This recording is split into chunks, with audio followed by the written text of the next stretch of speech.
Okay, thanks folks, welcome everyone. Thank you for coming to his historic Craiglockhart campus for this remembrance lecture. It's now, I mean, we can sort of argue about how we're counting it. Different people have done different things in different ways. This is the 4th year in a row that we've done this particular event that sort of I or people in my orbit have organised and helped with, so thank you for that. I'm happy that we've been able to continue this developing tradition, and this year, we'll come on to this, it's also the Dennis Showalter Memorial Lecture. If you don't know me, hello, I'm Andrew Frayne, I'm Associate Professor of English in the School of Arts and Creative Industries here, and I'm at the front of this room today because my research expertise is in literature about the First World War, particularly from the interwar period, but not exclusively. To do some boring stuff before I go back into hopefully more interesting contextualising. If you're in the room, I mean, I can't say this for people online, but if you're in this room, loser either out to where you came in and by the lift shaft there, or up the stairs here, 1 floor up for ladies, 2 floors up for gents. The disabled are at the Hydra Cafe, just sort of out of these doors here. There's no fire alarms planned. If any alarm goes off, we go out the back and that way to the right, to my right. So, yeah, okay, so on with the show. We're here because, as many of you will know, although the room we're built in was part of a hydro, during the First World War, its focus was on a very different kind of recovery and well-being. The hydro, already on the decline at that time, was requisitioned, and between 1916 and 1919 became the Craiglockhart War Hospital. Most famous, of course, as the site of one of the iconic meetings of literary history between Wilfred Owen and Siegfried Sassoon. The then unknown Owen nervously interrupting Sassoon, whose published poetry he already admired, while the latter was cleaning his golf clubs. This room is named after W.H.R. Rivers, the pioneering psychiatrist who treated Sassoon. Sassoon continued to be a prominent literary figure, while Owen, who died tragically, as I'm sure you know, just a week before the armistice, and had barely a handful of poems published in his lifetime, later came to be seen as the paradigmatic, the exemplary poet of the First World War, as views of the conflict shifted and the common response shifted to embrace critique. Not long after Napier opened this campus, which was bought in the late 1980s, the War Poets collection was founded by the then principal, Professor William Turmo, on the 11th of November 1988, and it developed through fundraising efforts, philanthropy, to take in information about the house, the grounds, and the many individuals with Craiglockhart connections who were less famous, but often still very interesting in their own right. Those of you who are in the room will have had a chance to look in the standing exhibit for the War Poets collection just down the corridor here. And I think it's worth saying for those of you who I didn't get to talk to that there's something very moving about standing on what are the same tiles that soldiers would have walked through that door on between well over 100 years ago now. We'd also like to remember our late colleague, Catherine Walker, who I'm sure was known to many of you as the curator of the War Poets collection, from its early existence to her sadly early death in 2021. I'm really glad to see her friends and family represented here today in Alan Walker and Christine, you know her at the back. I'm sure we'd love to talk to any of you about the collection. I want to thank them also for their support of similar events and indeed the collection more generally over the years, so thanks both of you there. Catherine was, of course, a mine of information about the site, the hospital and its patients. I know that she'd have loved to hear this talk and particularly to support a young woman scholar as well, and we continue to miss her. On to other thanks then at the top. To the different parts of the university and beyond that have contributed towards this event today. Thank you to my own research centre, the Centre for Arts, Media and Culture, Director Anne Schwanz sitting over there, so thank you. We're mostly, but not all, in the School of Arts and Creative Industries, and sort of say some things that might be of interest to people here and in the room online. Got a number of people, myself included, who work on conflict, broadly conceived, as well as some very interesting partnerships with things like Edinburgh City of Literature and the Scottish Prisons Service. We've also had some money, so thank you for that again, from the Centre for Military Research, Education and Public Engagement. The director of that, Jerry Matthews-Smith, can't be here tonight, but please do look up and see what they do online. Very sort of, this is me taking sort of boilerplate stuff. They're working across the intersection of those things, across disciplines, and they also work with military stakeholders in Scotland.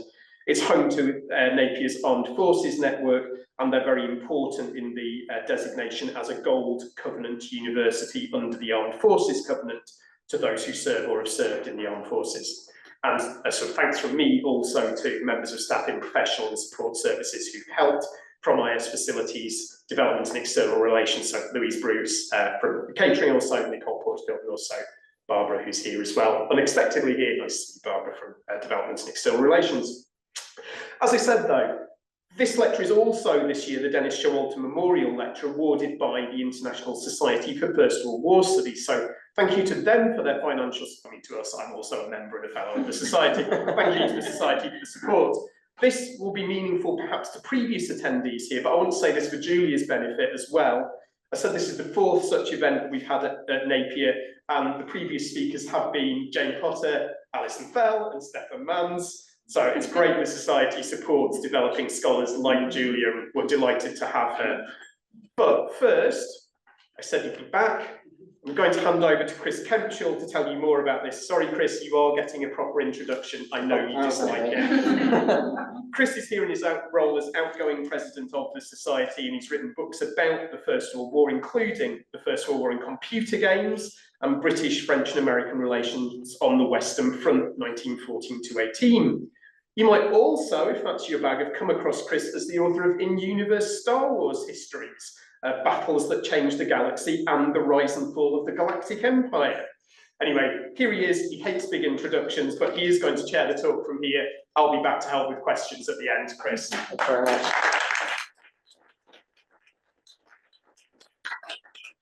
Hello and welcome to you all, hopefully everybody who is still participating online. I know I'm very, very aware that nobody queued up around the block to hear me talk tonight.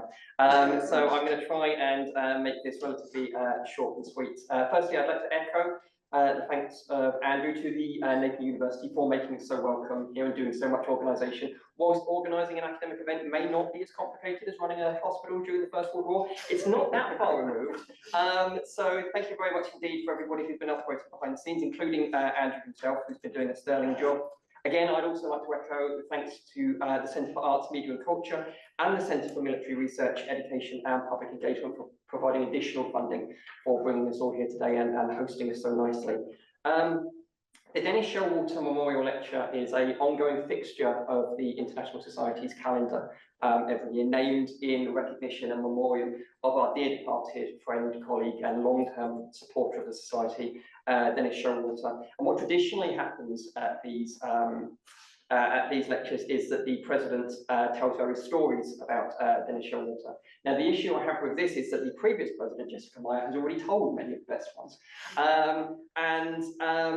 Those of us who knew Dennis and who interacted with him and who met him have a variety of kind of stories that we could pick from. And I could, talk about his ability to always ask the best question at a conference, to his advice when asked how he was such a prolific writer and publisher, that a page a day is a book a year, which is still the type of advice that I try and remind myself of ongoing. But I don't want to tell any of those. Instead, I want to do something a little bit different. And I'm acutely aware of the irony of me doing this, given the introduction Andrew's just given me. Is that many of us remember Dennis as a kind of a widely published titan of military history, particularly the German army, where he published numerous books and articles and was incredibly collegiate and incredibly generous with his time. I want instead to mention a different publication of his that he, well, it wasn't really a publication, it was an academic paper he gave at a conference in 2004. The conference was called Slayage Conference. 2004, and the paper's title was Buffy Goes to War, the Introductions of Military Genre Conventions in the 7th series of Buffy the Vampire Slayer. Now, I want to talk about this for a variety of reasons, and again, the irony of me doing Star Wars, talking about something like this, but words that I've always tried to kind of drum into myself and mention to other people in relation to this is, firstly, if it's good enough for Dennis Showalter, it's good enough for the rest of us. The idea that academia and academic fields should be siloed and kept apart from each other. If you want to do military history, you can't do popular culture and Buffy the Vampire Slayer. Is something that is so blatantly untrue as to be untrue that Dennis Showalter himself has railed against it. Everything is connected. Everything is relevant. Everything is important. The International Society is the International Society for First World War Studies. It is not the International Society for First World War History, or First World War Conflict, or First World War Literary Studies.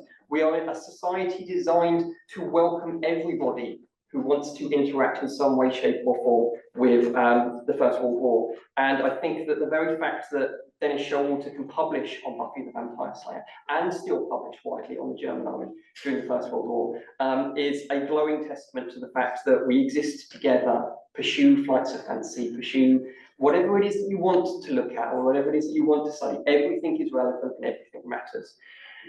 Which brings us to the main event. Now, the way that the Dennis Showalter Memorial Lecture is chosen is that there is a competition every year within the First World War Society.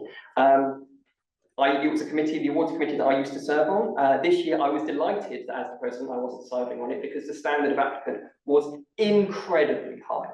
And the awards committee had a Herculean task before them. However, our lecturer tonight was nominated by Andy Frayne and Anne-Marie Einhaus, both of whom are in the audience, and they wrote that Dr Julia Ribeiro Thomaz has already made a significant contribution to scholarship on First World War poetry and in French cultural history of the war. I'm going to bring out a few of her CV highlights because her CV is actually many times more impressive than mine.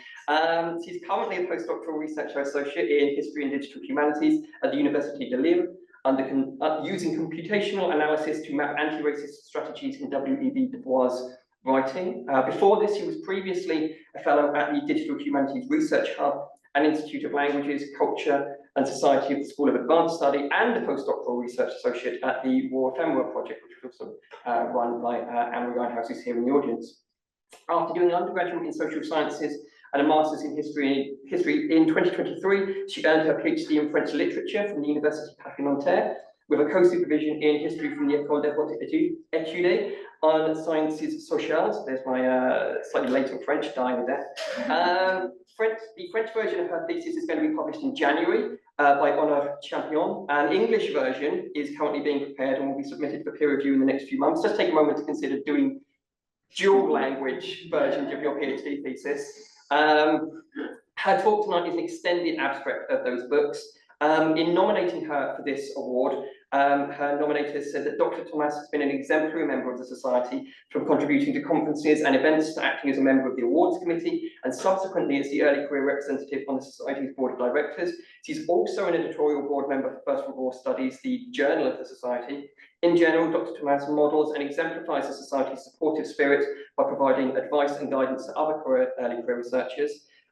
She has recently been elected as the joint membership secretary of the Society and will be taking office in January. She was a founding member and a former president and treasurer of the ECR network in Plus Grande Guerre.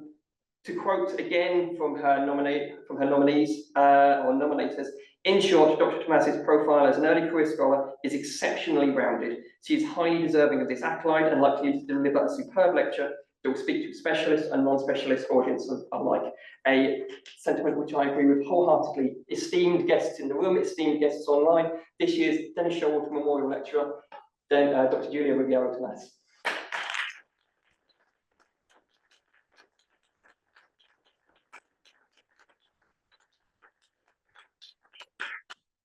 Thank you, Chris, for that wonderful introduction and for not putting pressure on me at all whatsoever. Thank you, Andrew, for the nomination. Again, no pressure, just casually following on from Jane Potter and Alison Fell, who are scholars that I really admire, and thank you, Anne-Marie, as well for nominating me. Thank you to the awards committee for their belief in my work. Thank you to all of you who have joined me, both in person and online. It's an honour to walk on these tiles and to be here. It's my first time at Craiglockhart, and as a First World War poetry scholar, I've got to say that I'm very emotional about it. But I do have to apologise in advance because the title of my talk is a bit misleading. I will be talking about the things poetry did during the war and that go beyond quote unquote just literature. But as I was writing this, I realised that my ideas about the functions war poetry accomplished are very much shaped by how I got here and by the people who helped me along the way. most of whom are members of the International Society for First World War Studies, actually.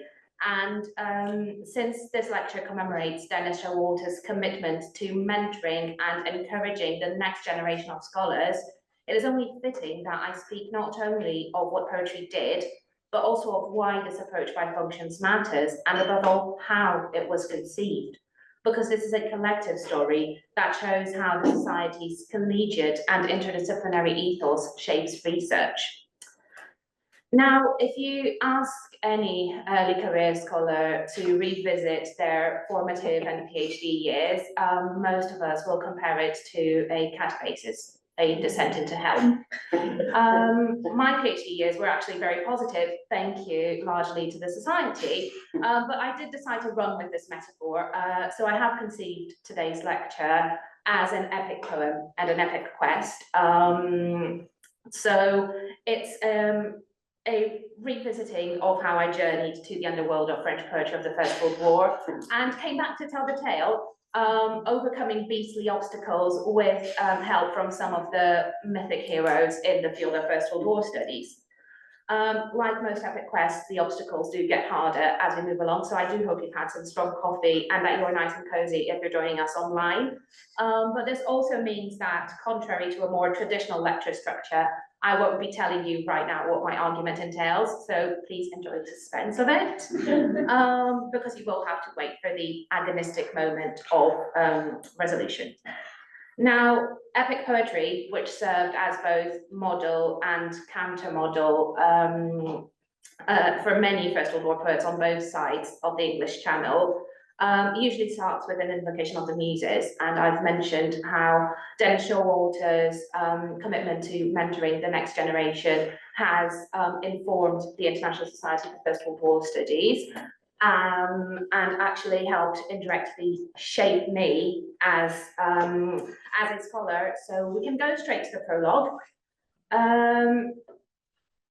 This whole quest for me started with an essay question at a first year module in the War Studies BA at King's College London.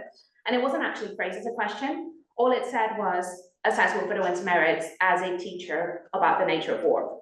Now, these were the early 2010s, and social media was a much healthier place back then, and you couldn't go on Facebook without being bombarded by these inspirational memes. And when I read this essay question, I was immediately taken to one of those memes. It's a quote misattributed, of course, to Albert Einstein. If you judge a fish by its ability to climb a tree, it will live its whole life believing it is stupid. So that was the sentiment behind my answer to this essay question. And I can actually quote the conclusion because I was rummaging through my papers and I found it when I was writing this. So the conclusion read, Wilfred Owen's poems are a great asset to anyone who desires to learn more about the nature of warfare and is critical enough not to take them as the absolute truth, but as one of the aspects of the intricate and multi-layered phenomena which are wars. 14 years later, I still believe that while it is our job to learn from Owen about the war, it was not his job to teach us about it. And the central argument of that essay has permeated my whole research ever since. That war poetry can teach us a lot about the war, a lot about poetry, and a lot about war poetry itself, provided we know how to read it critically. So that how became the object of my epic quest. But at the end of the day, learning how to read war poetry implies learning what war poetry is. So I had to see what else was out there, and that is how I ended up in France, where I submitted an MA proposal to compare French and British war poetry. And that is where I was met with the first big obstacle, because people reacted to my proposal saying, but there is no war poetry in France. For a bit of context, I'm just going to see if I can make this okay. not show on the. Go ahead, I'll just keep talking. Yeah. So for a bit of context, the First World War was the first major historical event after the promulgation of the Jules Ferry laws of 1881 and 1882, which rendered primary education in France both mandatory and free of charge. So there was a surge in literacy. And in the educational system of the Third Republic, the values of the Third Republic were largely taught through poetry, so the likes of Victor Hugo. And what I'm trying to say here is that not only was the First World War the first major conflict where people were writing about it, it was the first major event thought about in terms of a national poetic history. Of course, at the start of my MA, I didn't know any of that. I just thought it was weird that, you know, British had this very important war poets, and then a few meters down the next trench, the French had no war poetry at all. That just struck me as weird. Jane Winter, of course, put it in a much more eloquent way in his book War Beyond Words, where he said that it's not that France and other countries had no poetry at war, it's just that they didn't have war poetry understood as a compound noun designating an identifiable practice and a well-defined canon. So France had individual poets, but no war poetry as such. And even the poets themselves kind of didn't believe in their own existence. So Paul Esqueman, who was a Swiss poet who fought in the French Foreign Legion, said that the war had no lasting effect on poetry because it was caught in a generational limbo with the older poets too set in their ways to be affected by the war, and the younger poets not mature enough to kind of understand the whole magnitude of the event. So basically in France, the sum of the parts does not equal a whole. And before I could start tallying up those parts, I had to convince people that this was actually worth doing, not just from a literature point of view, but also from a historian's perspective. And this relationship between war poetry and history has been contentious, to say the least, on both sides of the channel. To quote Chanteloup Das, over the last 100 years, the image of the First World War soldier as damaged but resilient has remained etched on British cultural consciousness, partly formed and periodically reinforced by the reading of a handful of soldier poets. More than any other genre, it is the poetry that has come to form the terrain of First World War memory. This poetic hypermnesia has not always been well accepted by historians, who have often deplored that school children are introduced to the First World War in English rather than history class, and that in some ways the First World War became almost too literary. In that sense, doing my research in France was an advantage because it was practically a blank canvas without this rift between history and literature, but I was still determined to kind of force poets and historians into a dialogue of sorts. And it is surprising how much war poetry and cultural history actually have in common.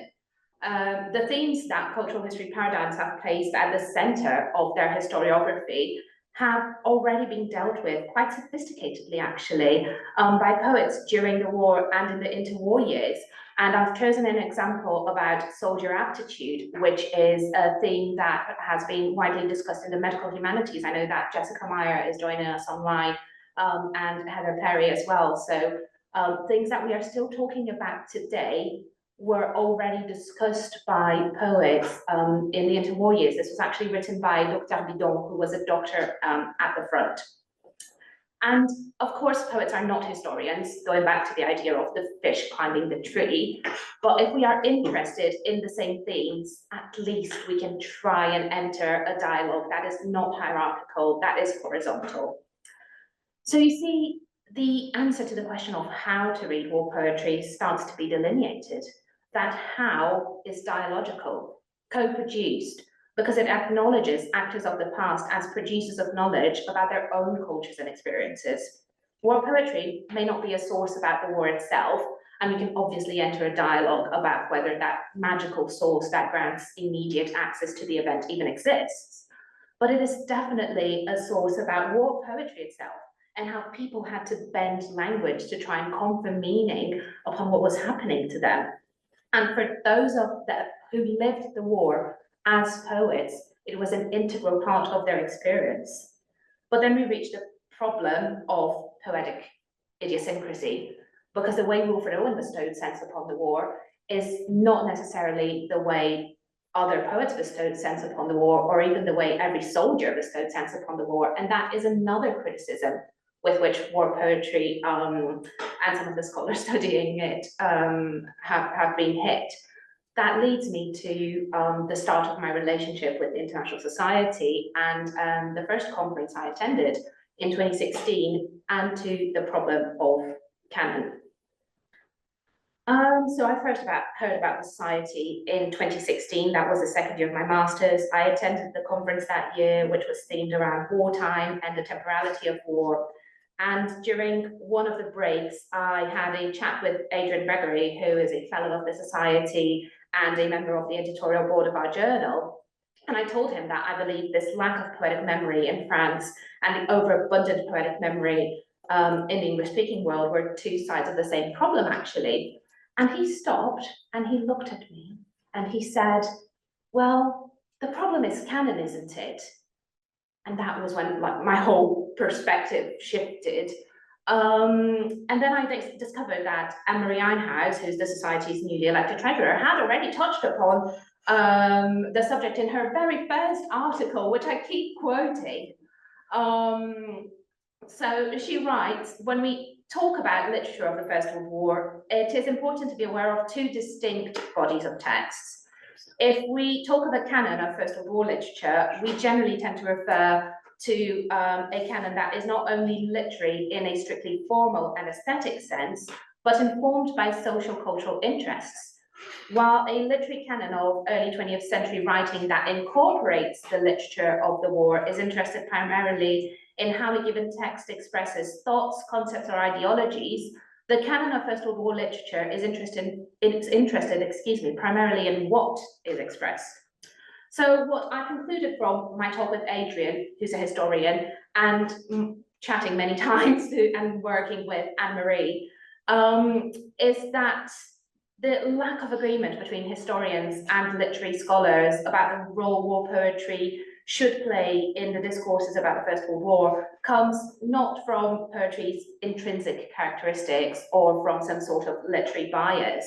It comes from canonicity. In other words, from a disagreement about what a quote-unquote good war poem should be. Once again, assess the merits. Whether those merits are aesthetic and formal for literature or documentary and capable of granting access to a more generalizable experience for history. And again, the apparent blank canvas of this canon-shaped hole of French war poetry turned out to be an advantage because the answer was not to fill that canon-shaped hole. I am not here to find the French Owen or the French Sassoon. If canon is preventing a truly interdisciplinary dialogue between history and literature, then the idea is to find a way of engaging with poetry that does not depend on assessing the merits, that does not depend on deciding whether a poem is good or bad, an approach where canon is part of the phenomenon to be studied instead of a criterion determining who gets to be studied or not. If we were to transpose that to the English case, instead of focusing on Owen and Sassoon, it's almost a sin saying that at Craiglockhart, I'm not saying it out loud. We should be looking at all of the 2,225 poets of the Great War identified in Catherine Riley's bibliography, and then wondering why, out of all of them, only a handful became a canon synonymous with war poetry itself. So the answer was not a canon, but rather establishing a corpus that, while not exhaustive, was as diverse as wartime poetic practices. And that is where quantitative and digital big data approaches came in handy. Once again, the International Society was fundamental in this development because I had never even heard of the digital humanities until I attended a workshop by Franziska Heimberger, who is our web officer. And so as part of my PhD, I helped build this database, which kind of links individuals, their military experience, and their literary works, and hopefully you will be able to access it via the QR code. But I would also like to talk to you about the sources so that you can go and find more poets yourselves. So this leads us to the third part of our epic quest, narrating and archiving, which is also the title of the 2018 International Society for First World War conference in Australia, where I actually met Andrew, and it was the first time I presented at a society event. I'm probably preaching to the choir here, but this whole quest was taking place in a very precariously funded context of doctoral research, and I was actually one of the lucky ones to get funding. So for the purposes of feasibility, I focused my corpus and therefore my contribution to the database on people who had published poetry in either book or brochure form before, during, or after the war, and who had been present on one of the fighting fronts, whether in a combatant unit or not. That is my definition of a poet under fire. And I adopted it because presence at the front and therefore the constant threat of death was enough to inform the poetic production, regardless of whether the poet was bearing arms or not. Of course, we are missing people here, right? We are missing ephemera. We are missing graffiti at the front. We are missing, we're at the birthplace of the Hydra. We are missing people who published in literary magazines and in trench newspapers. We are missing people who sent poems and letters home and we never got to read them. But this was kind of the way I managed to condense my work in 7 years, which is already a lot. So before telling you where I found these poets, I just wanted to give you a quick quantitative overview of the poets under fire. So my total corpus was 684 people. Not bad, given that there was no war poetry in France, I'd say. Who published during, after or before the war, and who had been to one of the fighting fronts. From those 684, it is not surprising that 1/3, so 230, were professional writers. So despite my best efforts and an intellectual commitment to working with a corpus instead of a canon, it is really hard to escape this like professional literature bias. This is not to say that everyone who wrote poetry during the war was a professional writer. This is to say that the poems that actually made their way to us were written by professional writers. So there definitely is a bias in my corpus. But closing that parenthesis, other occupations that regularly appear in my corpus were office workers, teachers, lawyers, students, professional soldiers, doctors, musicians, salesmen, artists, and priests. So the great majority of poets under fire come from what Christophe Charles identified in France as the intellectual classes, with some coming from the medium bourgeoisie. Other numbers kind of corroborate 100 years of historiography and show us that the First World War was a moment of intergenerational encounter, interclass encounter as well. Most poets have some sort of infantry experience. I don't have the data for the ranks for all of them, but I'm actually missing 141 poets. But 29% were subaltern officers, 18% were NCOs, and only 15% were soldiers. So the 684 poets I found are very much in line with what people who have studied intellectuals in France have said about the war, which is they tend to kind of climb up from the ranks because of their reading and writing aptitudes, but they never go as far as professional officers who did the officer academy. But there is one data point which I find particularly interesting, and I would love to hear your thoughts about at the end, because 18% of the French army in general were killed in combat, but that number rises to 39.5% in my corpus. Now, one of the sources I used to build the corpus is a posthumous anthology, so it kind of skewed my numbers, but there are also other possibilities out there. One of my things that I'm still trying to investigate is possibly that poets fought differently and therefore died differently, perhaps because they thought about their experience in terms of, you know, romantic models and the poète maudit who died too soon, or perhaps because of what I've called the Péguy effect. So Charles Péguy was one of the first poets to die in the war. He was certainly the first very famous poet to die in the war. He died in the Battle of the Marne, which was a turning point where the French army actually managed to halt the German advance. So the Marne kind of became a myth, and Piggy became a myth within the myth. His name always came first in the lists of dead writers, and even though he didn't have time to write about the experience of the war, he became the quintessential war poet in France from as early as September 1914.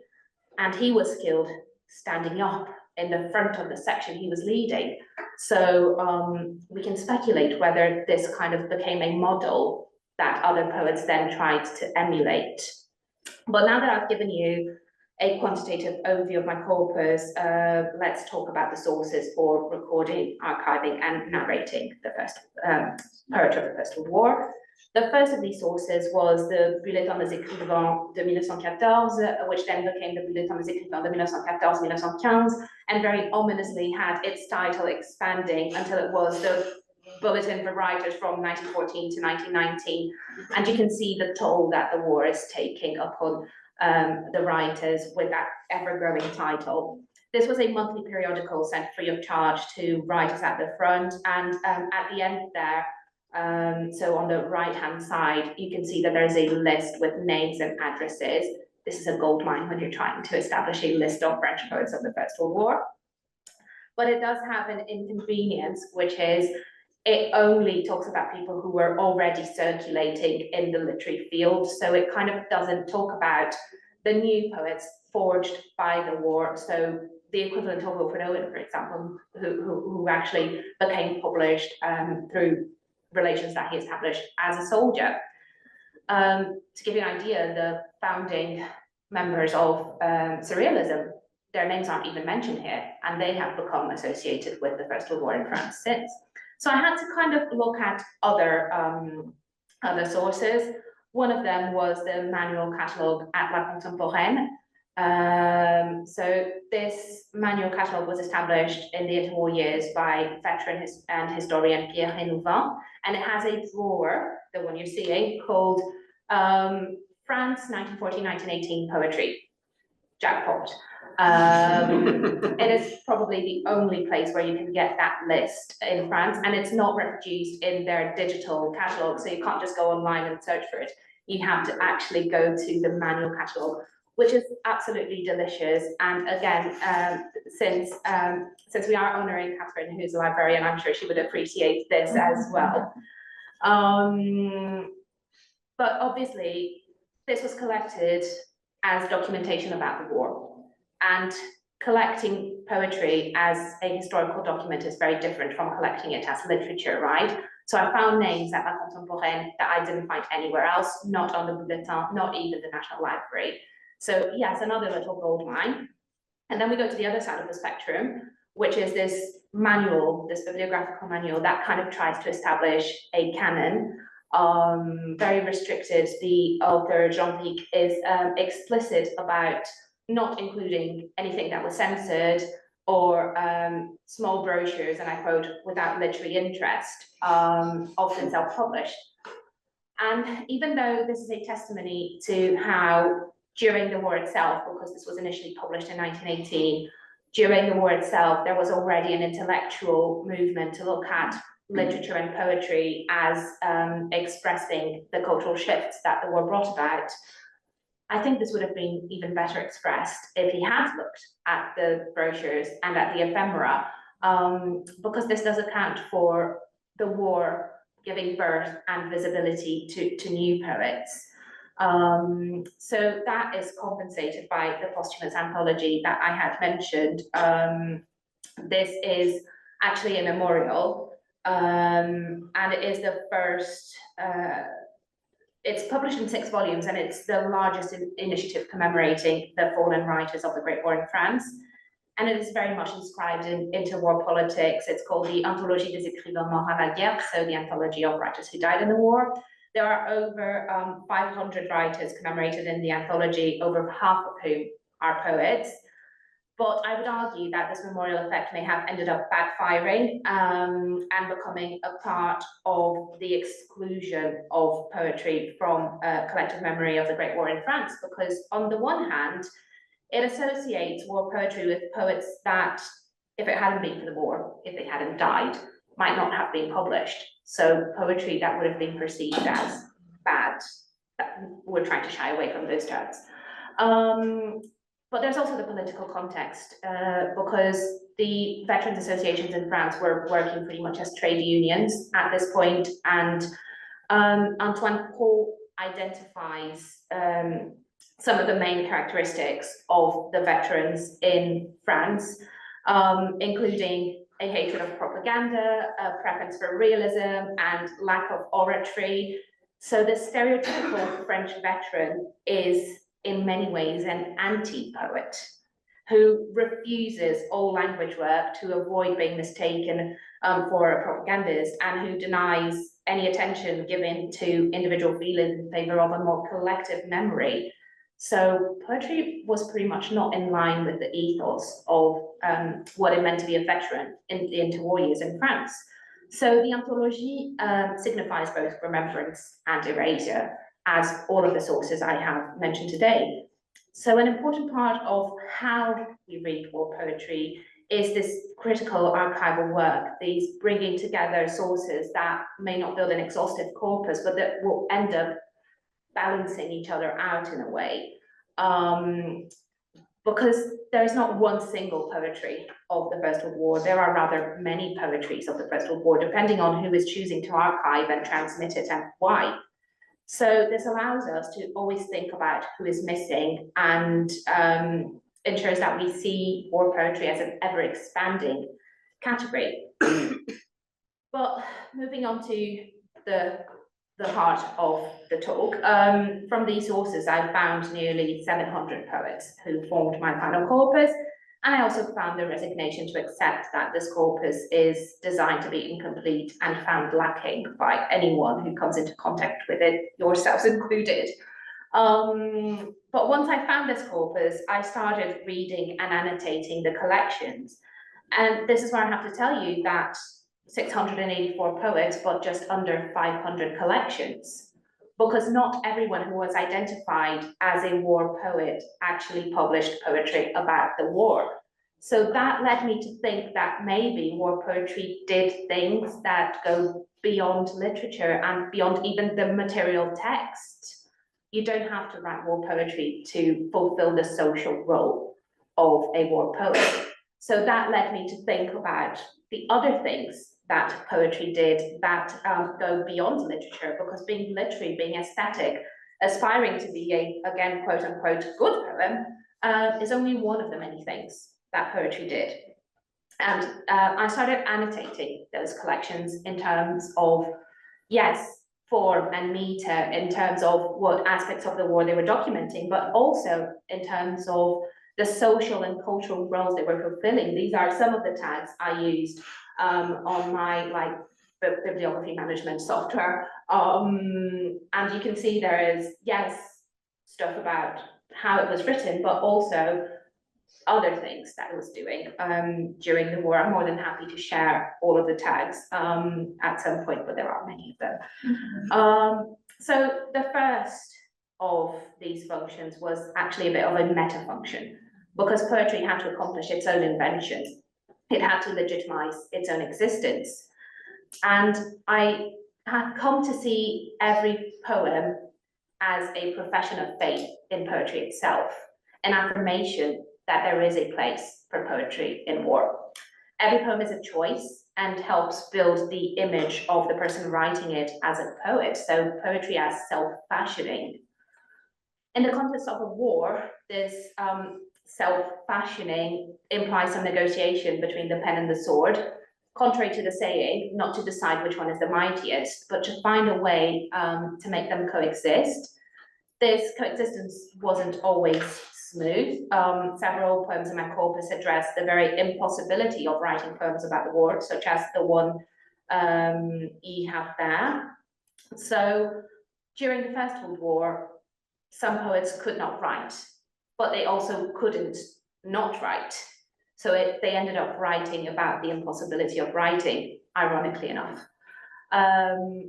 And while I love this example, I have to be honest about it and say that this was actually the minority of my corpus. Most of people writing poetry about the war end up reflecting on how to reconcile the soldier and the poet. And this is actually a relationship of continuity with certain ethical equivalences between being a good poet and being a good soldier. It is also one of hierarchy, with poets believing they became better soldiers because they were poets, and that they became better poets because they were soldiers.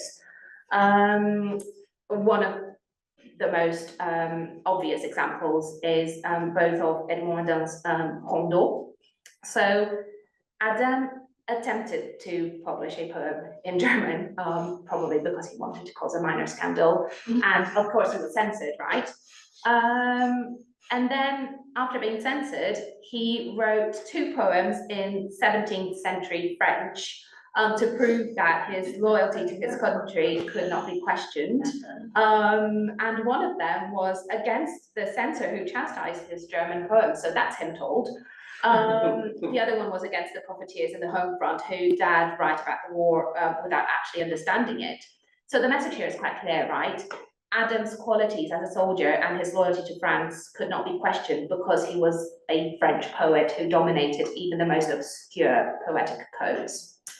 Other poets kind of deploy the reverse operation and write about how the war enriches their experience and therefore makes them better poets. So in the ways in which poets under fire kind of invent themselves, there is this equivalence between being a good soldier and a good poet. And as was the case in the Peggy effect and the death proportion I talked about earlier, this continuity between fighting like a poet and writing like a soldier starts from a myth of the dead poet and then becomes a code of conduct for the living ones. So ultimately, the image war poetry builds of itself reveals the construction of the stereotypical war poet as a dead one. And in that sense, thank you, Andrew, for the introduction where you talk about Owen as the stereotypical war poet, because there is a certain similarity there. It entails an idealization of pre-war youth, manifested by the poet who died too soon, who left unfinished poetic projects. So yes, Owen again.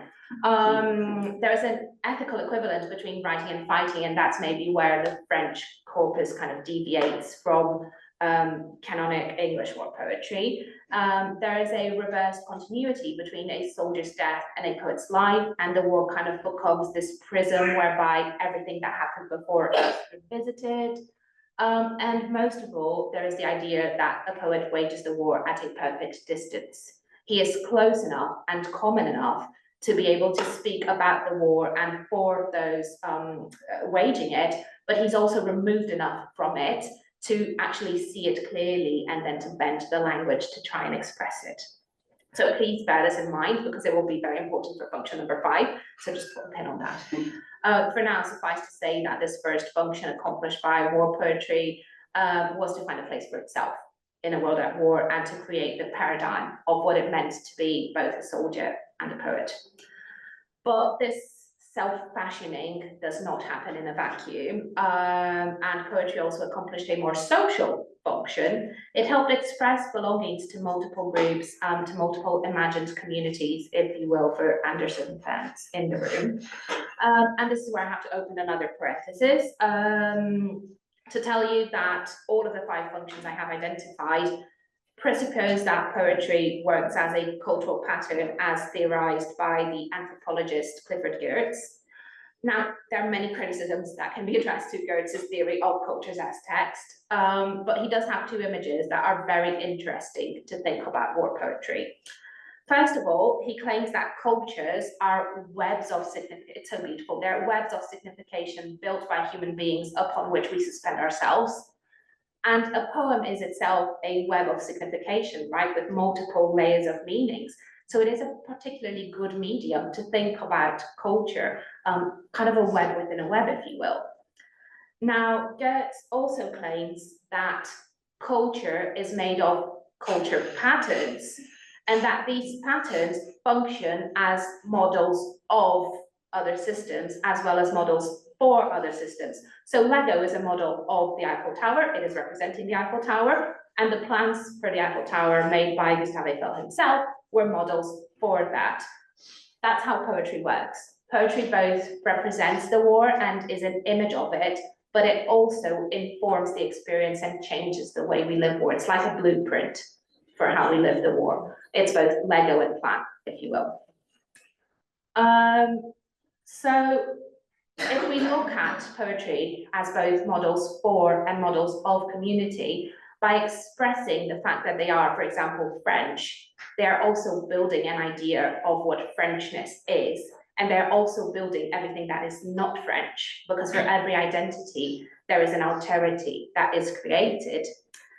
And during the First World War, belonging could easily shift, something that I'm sure he will love the fact that he is so on the spot right now, something that I discovered by reading Chris's book. Because basically what Chris is telling is that hundreds of years of diplomacy could simply be reimagined and put aside to kind of reconfigure who is an enemy and who is an ally during the war. And on an individual level, this meant that people could put forward different identities depending on when it was convenient.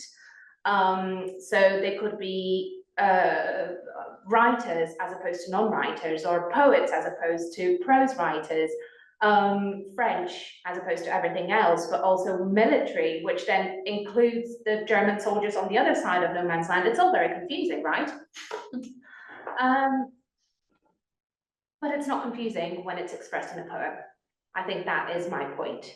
Because of the way prose is read and written, meaning kind of flows chronologically through prose. So a writer will first tell you that he is French, and then he will tell you that, but sometimes I feel closer to the German soldier than to a draft evader, even though the draft evader could be French. In poetry, those things kind of happen at the same time. And I would argue that that is a much more accurate representation of how identity was actually working during the First World War, because poetry is much more three-dimensional. And this is one of my favorite examples. So Jan Bercalor was quite engaged in the fight for the autonomy of Brittany, so a region in France. And he wrote this poem about a night watch in at the front. And the first verse of this stanza reads, "Sleep, O homeland, sleep in peace. I will watch for you." And the last verse reads, "Sleep, O France." So there's an ambiguity there. Is he repeating "sleep, O homeland," and then "sleep, O France," because these two things are the same? Or is he repeating them because they are two separate entities?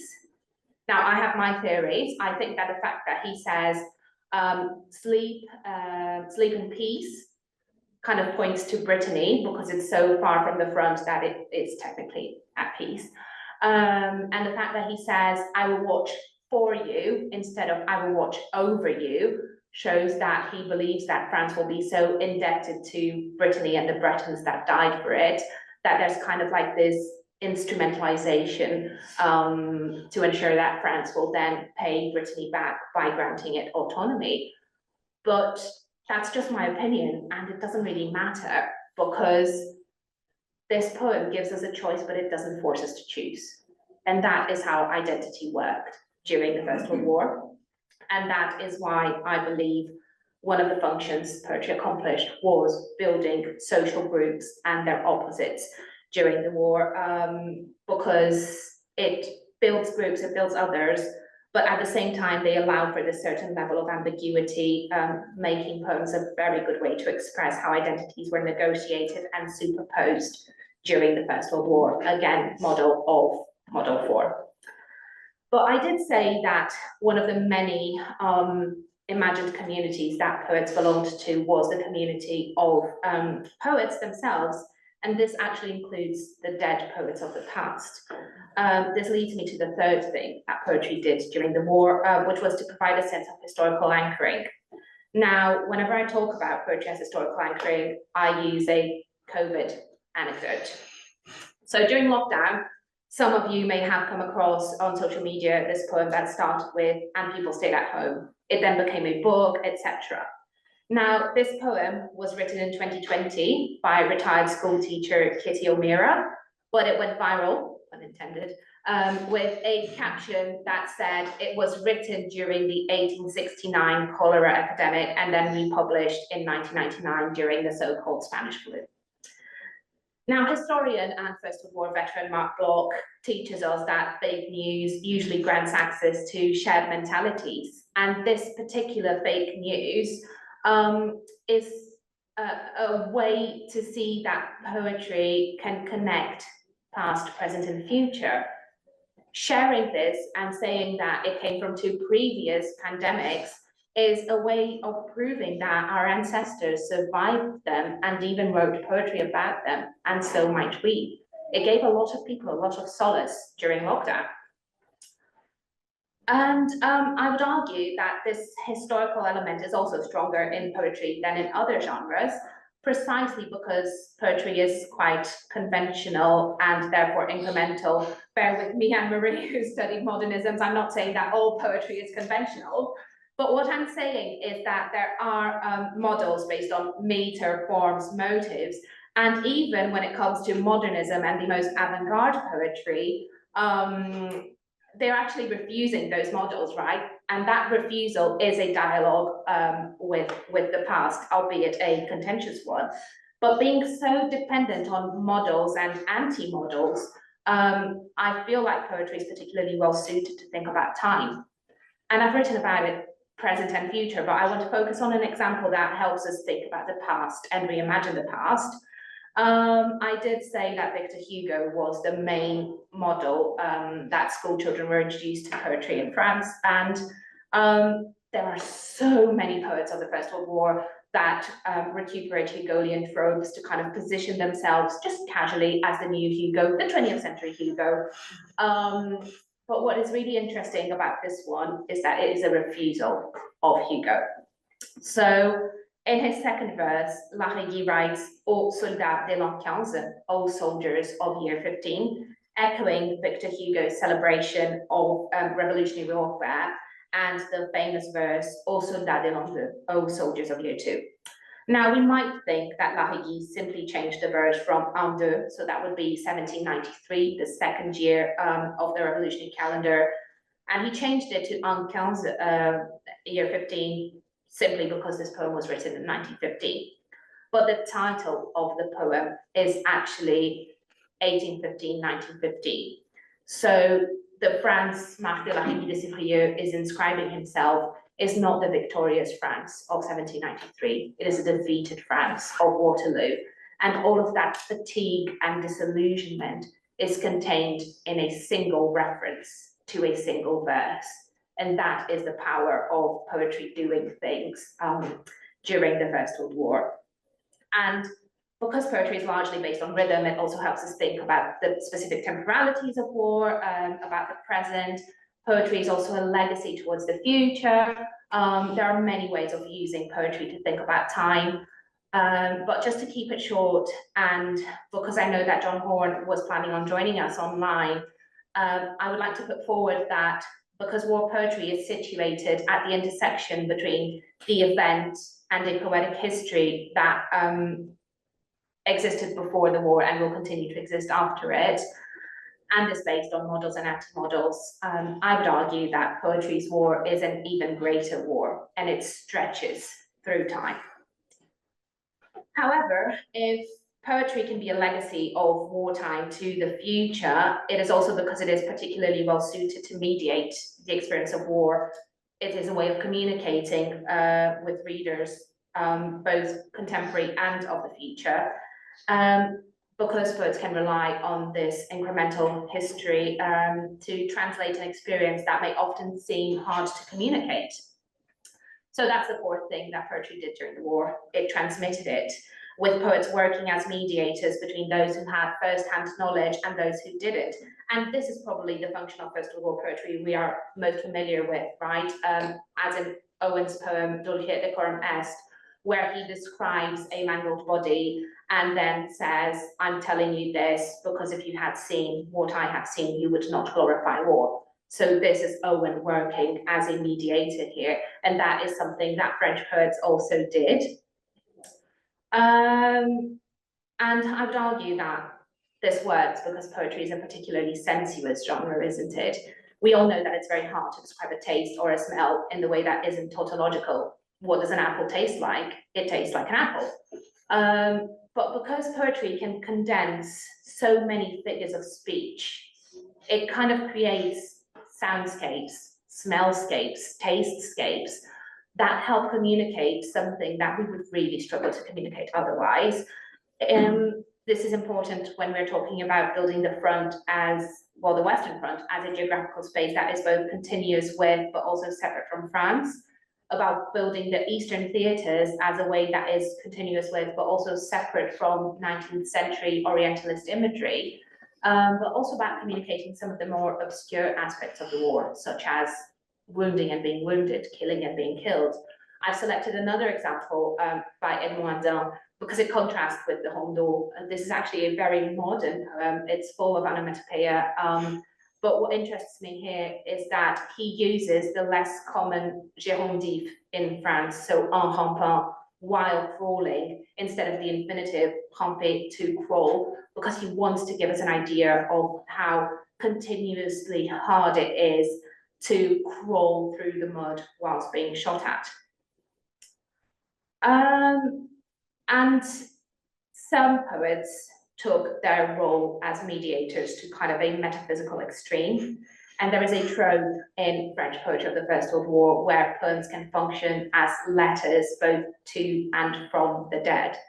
So in this poem, Pierre Agnetan actually sends the poem as a letter to his brother Charles, who had died in combat, and he includes Charles's response saying, please continue writing poetry, and that is what he's doing. So this mediation includes contemporaries, it includes past and future, as we've seen before, but it also includes the realm of the dead, which, given the mass mourning in society, is something that France really needed to process the grief that they were going through. And this whole idea of poets as mediators made me think of something that I had read during my undergraduate anthropology studies. So Brazilian anthropologist Eduardo Ribeiro de Castro actually pointed to the existence of Amazonian perspectivism. So in a very simplified way, what Ribeiro de Castro is saying is that humans see themselves as humans and animals as animals, but animals see themselves as humans and see us as prey. And a shaman is a very important person in Amazonian societies because he can see us as animals see us, and that shifts his whole worldview. In a nutshell, that's it. There are much better ways of explaining this. But what I'm saying is that this informs how I see war poets. I see them as mediators because they have one foot on each side of the veil that separates everything that is war from everything that isn't war. And that shifts their whole worldview because they see what's happening to them both from the prism of their war experience and from the prism of poetry. Now this leads me to the final function, the fifth thing poetry did during the war, and that is establishing a way of understanding the war, poetry as a way of knowing. And while this way of knowing is very much its own and depends, as we have seen, on form creating meaning, on figural density, on models and historical constructions of what it means to be a poet in society, you will remember that my goal was to create a dialogue between history and poetry to find a common ground where they could meet. And for me, this meeting ground is anthropology. So poets accomplish the function of building knowledge about the war in a way that is almost ethnographic. Writing practice founded on participant observation. They are both participating in the war and observing it to then write about it.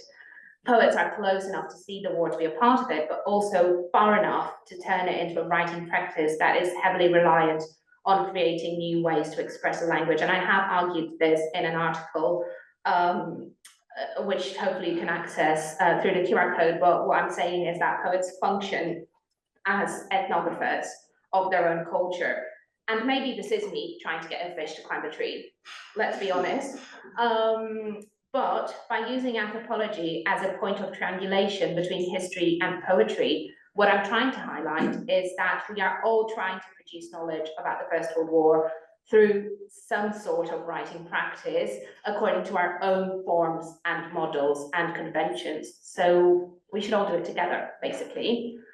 These are the 5 things that poetry did during the First World War. It invented itself, promoted and maintained and represented social links, provided historical anchoring, mediated experience of war, and created and communicated a way of understanding the war that was very similar to ethnography. And we have finally arrived at the agonistic moment of resolution of our epic poem.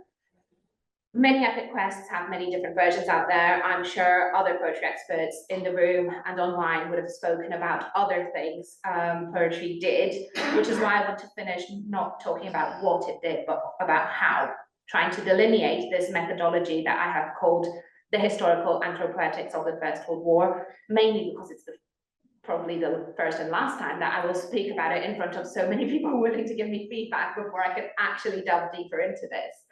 So please join the discussion. But most of the elements forming this methodology are in the title itself. Anthropoetics presupposes that poetry is part of what it means to be human and of the main subject of the anthropological science, which is culture. So this approach does not see poetry as a good or bad way of granting access to the reality of the experience of war, but rather as an integral part of that experience for those reading and writing it. A piece of the puzzle without which our collective understanding of those 4 years would not be complete. So this implies recognizing the place war poetry occupied in the literary field, but also looking at everything poetry did that goes beyond literature, as we have done today. Because not everyone writing poetry wants to become a bestseller. There are many ways of writing war poetry, many reasons to do so, and as many war poetries as there are war poets, and anthropoetics is a way of accounting for that. And this idea isn't exactly new. There are many anthropologists who have turned poetry into their object of study, but they usually do that by talking to living poets. And I've grappled for the last 10 years with the question of how to do an ethnography of dead poets. And that is where I think this attention to transmission comes in. Our access to the poetry of the First World War is always mediated by institutions such as archives and libraries, and this very place we are at today, by editors, collectors, and librarians and archivists, and all of those intermediaries add yet another layer of meaning to our poetry. So thank you for your work, is what I'm trying to say. But it is also our job to account for that meaning that has been added to this sedimental rock for the last 100 years. And I also believe historical anthropoetics needs to take a critical stance when it comes to canonicity. Canon needs to be seen as one of the meanings bestowed upon war poetry and not as the ultimate definition of what war poetry is, and definitely not an a priori determining inclusion or exclusion from our study. So ultimately, historical anthropoetics means constantly trying to expand the very definition of what war poetry is. So I'm therefore an advocate for using large corpora digital tools so that we can see both the trees of individual poems and the forest of poetry as a cultural practice. And because of this ever-expanding nature of war poetry, our study of it needs to be collective. We need to rely on colleagues working on different corpora, different languages, maybe even different wars. We need to rely on librarians, we need to rely on archivists, and that is why I will be forever thankful to the International Society for First World War Studies and the role it has played in shaping me as a scholar, bringing us all together. And of course, this conceptual expansion does require interdisciplinary collaboration, but I would go further than that and challenge us to extend the same courtesy we do to colleagues and co-writers to the people of the past we are studying. They are not mere objects upon whom we impart our knowledge of what it is they were doing. They are signifying subjects who have their own interpretation of their experience, their own knowledge, and just like any ethnographic informant, they are co-producer of historical anthropoetic knowledge. Indeed, I would say that acknowledgement of poets as producers of knowledge with whom we are in dialogue is actually central to historical anthropoetics, because Tim Ingold identifies it as central to anthropology itself. Anthropology is studying with and learning from.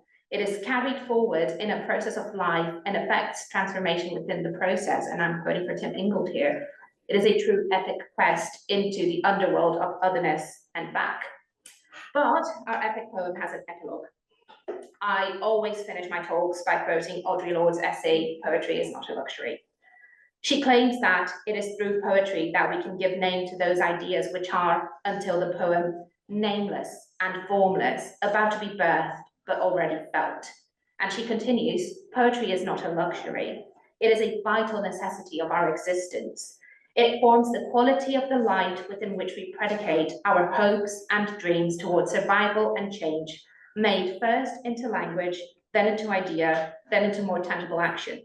Poetry is the way we help give name to the nameless so it can be thought. But if poetry is an ever-expanding category, and if it's not a luxury, I would like to leave you with a reflection about who is missing in our idea of what poetry is. Because they are the same people missing from this room.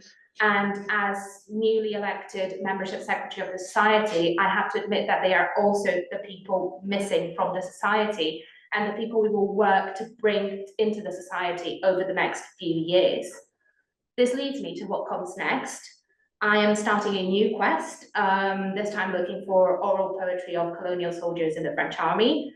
And I would be delighted to discuss this future project during the Q&A and to present the results in due course. But for now, thank you very much for your attention. Thank you to the International Society for War Studies for their continuous support.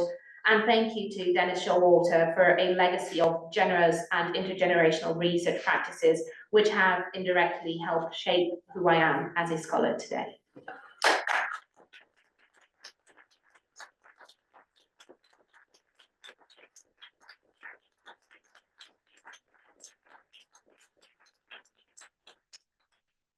Now the biggest question is, can I, I've made the screen share go away. I'm going to make participants go away. Can I pin, Jessica, you might be able to ensure that the spotlight is our screen for everybody, but at this point, I will now, I've got an eye on the chat, and I will delightedly open the floor to questions. Oh God, Jessica's so much better at her job than I am. Any questions from the floor to begin with? Oh, yes, straight there. Hi, I've forgotten the exact word to use, but you talked about like propaganda, which was used in World War I, and the soldiers were quite antipathetic towards it.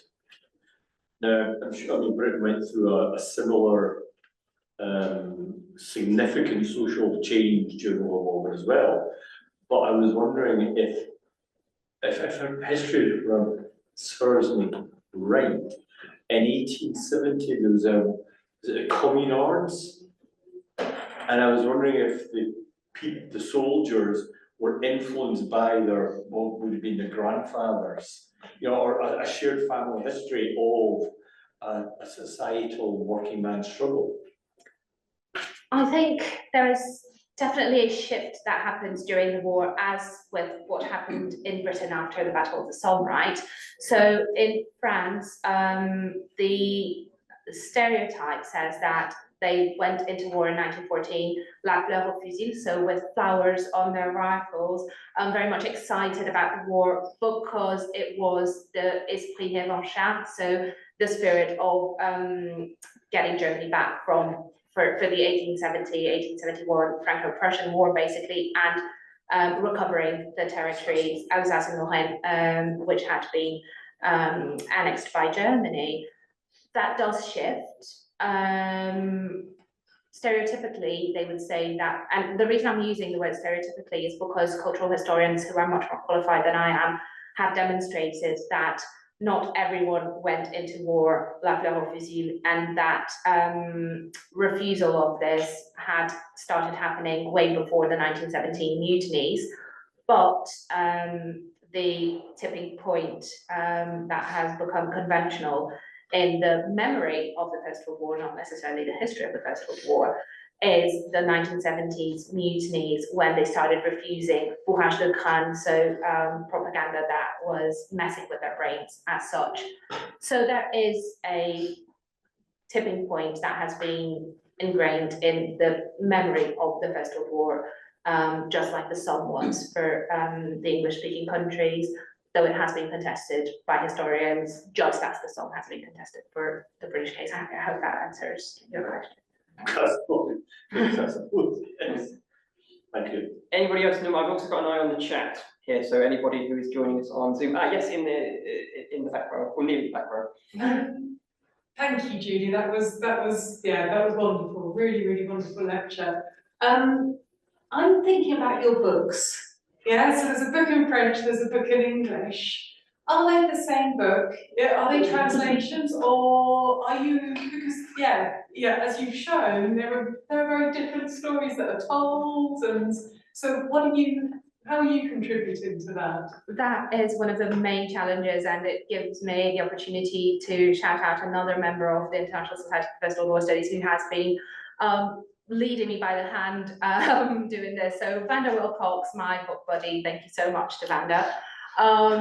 They are not the same book because of the different audiences, right? There is a very different imagination of what war poetry is for people who will be reading this book in English compared to people who will be reading it in French, but also because of where it will be published. So the French book is being published in a literary collection, whereas I'm not at liberty to say it yet, but hopefully it will be published in the literary history collection, fingers crossed.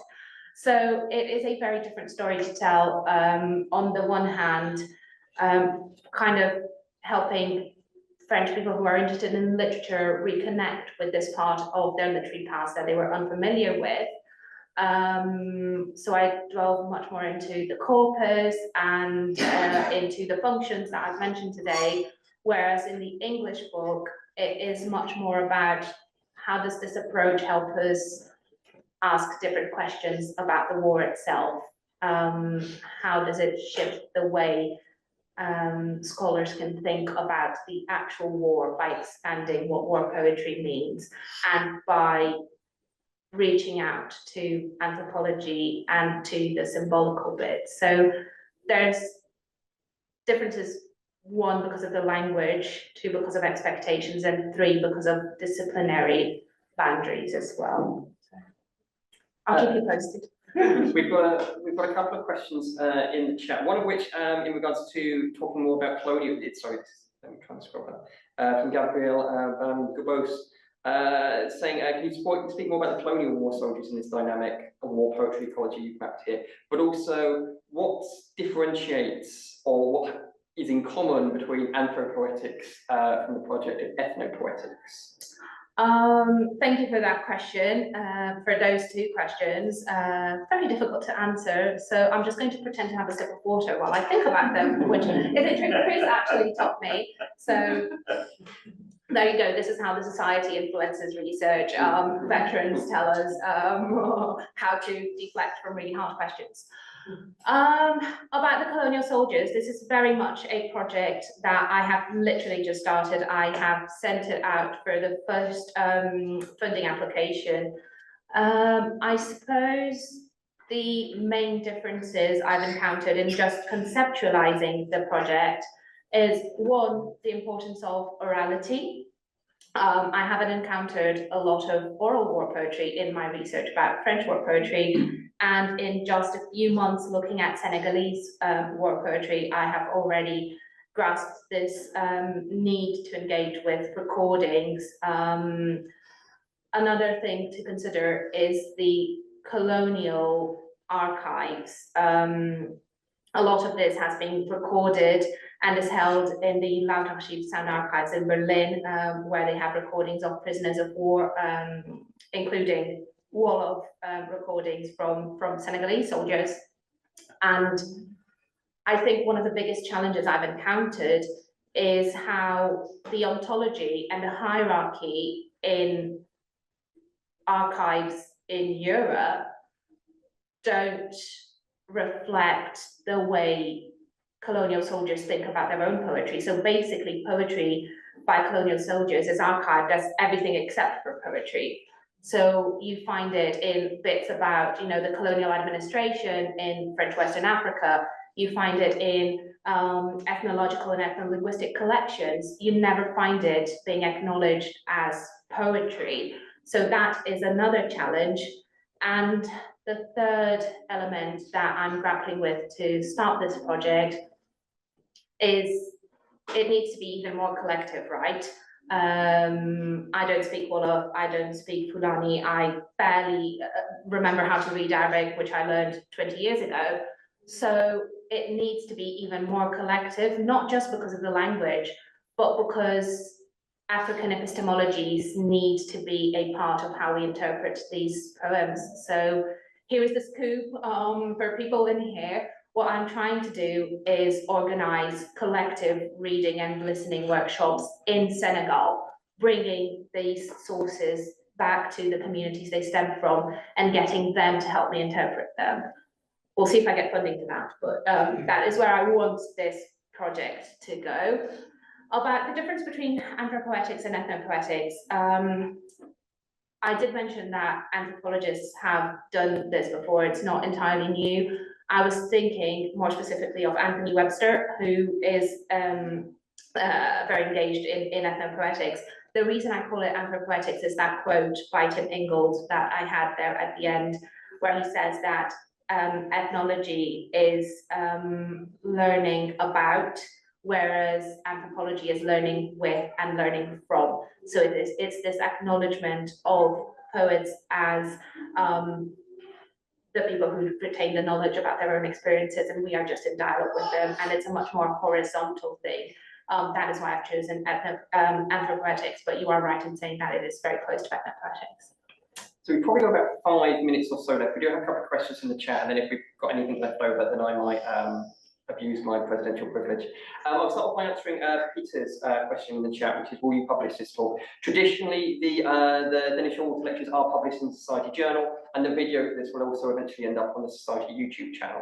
But we've had a question from Lisa, basically asking, she was wondering if you came across anything while researching these French poems and poets that really surprised you or you didn't expect to find. Oh, I didn't expect to find them, full stop. Because like I said, when you get to France, they do say, oh, there is no war poetry here. I think I was surprised by how influenced by the Romantics they were, because we are talking about early 20th century France, right? This is supposed to be, Paris was supposed to be this melting pot where, you know, Picasso knew Blaise Cenhasse, who knew Chaplin, and look at all of these avant-garde geniuses. And then at the end of the day, people are just, you know, writing ballads based on nursery rhymes or trying to be the new Victor Hugo. So that was surprising. I think I was also surprised by how much the archival work changed the way I interacted with these poems. You know, when you open a book and you find a pressed flower in there, and because war poetry is so uncommon in France, it was probably the first time this book has been opened since it was archived in the interwar years. So this materiality of poetry is something that really surprised me and led me to working on, you know, what were people using to write these poems? What kinds of pen and paper were they using when I started working in the War Ephemera project? So those are a few things that surprised me. I'm also very surprised that I persevered and I made it all the way through my PhD. So lots of surprises there. So I will take the opportunity to answer the last question. I was very struck by your breakdown of like how many soldiers there were who were writing poetry, and then also the casualty rates of them. And I was wondering whether or not you had mapped when and where they died and the proximity of their writing poetry to their death. I mean, in the sense of you were wondering whether poets fight differently. I was wondering whether or not there were particular parts of, say, the Western Front that provoke poetry more, like going to Verdun, for example, then wouldn't shock me that poets would die in slightly larger numbers. So is there do you have a sense of when poets are writing and then how quickly they're dying and whereabouts they're dying? So that was in the plans for what we wanted to do with the database. We had a collaboration in the works with a geohistorical mapping department in the digital humanities. It didn't come to fruition. I do have a breakdown of dated poems, which is a subset of my corpus, because obviously the fact that these poems were published in 1923 doesn't mean that they were written in 1923. So in the tags I wrote, I did tag dated poems by the years they were dated. The reason it didn't make into this talk and it didn't make into the final book is because I did work with a sample that wasn't statistically representative. So I can do that maths at some point, another 7 years. But it is something that I did think about doing, and I would love to have the means to do a distant reading and just using AI to kind of pull up all of the dated poems and then break them down by year, and then kind of do like see at least which year they were most published. I want to say from the top of my head, from the sample I had, probably 1914, even though it was quite short, it did have more poems that were published that year, I'm not sure written, and then 1915. So it kind of dies down as the war progresses. But yes, don't quote me on that. And now I realise that I'm being recorded, so but that is kind of my main impression from the non-statistically representative sample that I used. Fantastic.